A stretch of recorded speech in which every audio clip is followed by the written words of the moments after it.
Friends, today is a miraculous day. Today we have excellent news. 3 Israeli hostages returned. Emily Damari, Romy Gonen, Doron Steinbrecher have been returned to their families. And Israel, what a joyous day. What an extraordinary moment.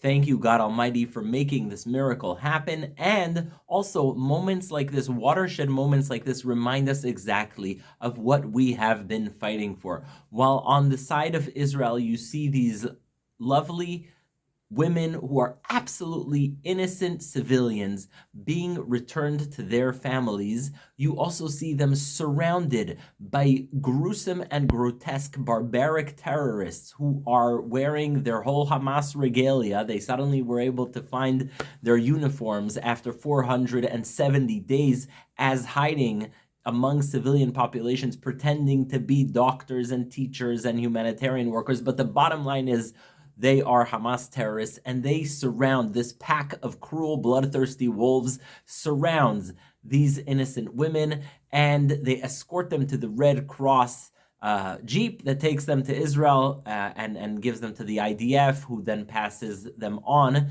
after a medical examination to their families. Now, wow, what a moment. Whose side have you been on? Have you been on the side of these innocent women, or have you been on the side of the bloodthirsty wolves that have been surrounding them? Also, the Red Cross, let's take a moment to think about that. The Red Cross basically serves as a upgraded Uber service, taking the hostages from Hamas to the Israeli army. Not once in this entire period of time has the Red Cross visited or cared for the hostages. Not once have they done anything, made any meaningful statement to help get the hostages out. What they do is they serve as some kind of Uber, car service, taxi service that takes them from Hamas to Israel. Also, look at the bloodthirsty masses around the hostages. Think about this for a moment.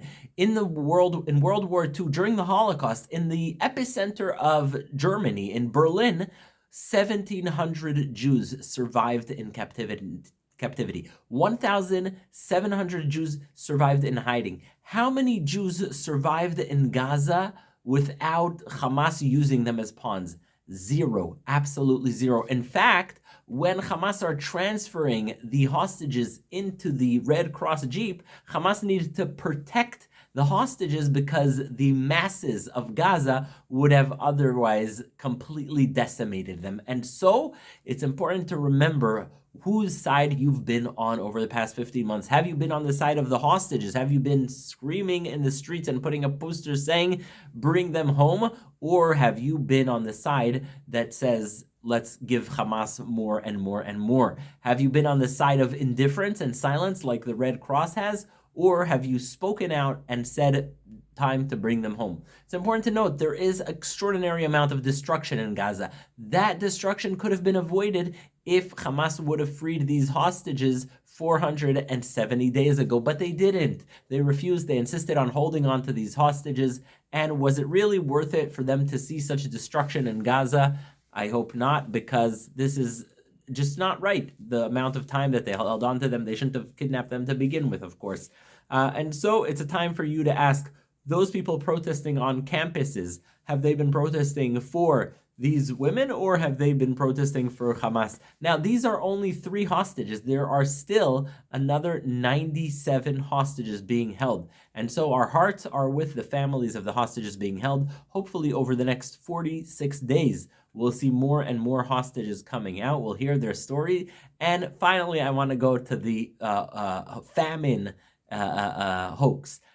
We see now real images coming out of Gaza, not just propaganda machine. We see the images of the people in the streets, and no one seems to be emaciated, starved. In fact, some people have some pounds to shed over there. It's really an insane situation that for 470 days, the world bought this. You know, the people in Gaza are counting their calories, and now you have these 400-pound men parading the streets there. It's absolutely insane that the world bought that propaganda. Suddenly, the propaganda achieved its goals, and everything's done, everything's good. There's no famine, there's no starvation, nobody's freezing or anything like that. So for those who swallowed the propaganda, we hope you enjoyed, but we didn't enjoy that.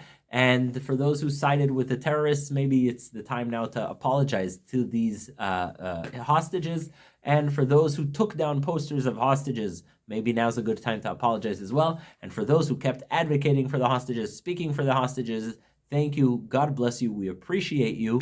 And we will keep fighting until the very last hostage is free. Bring the hostages home.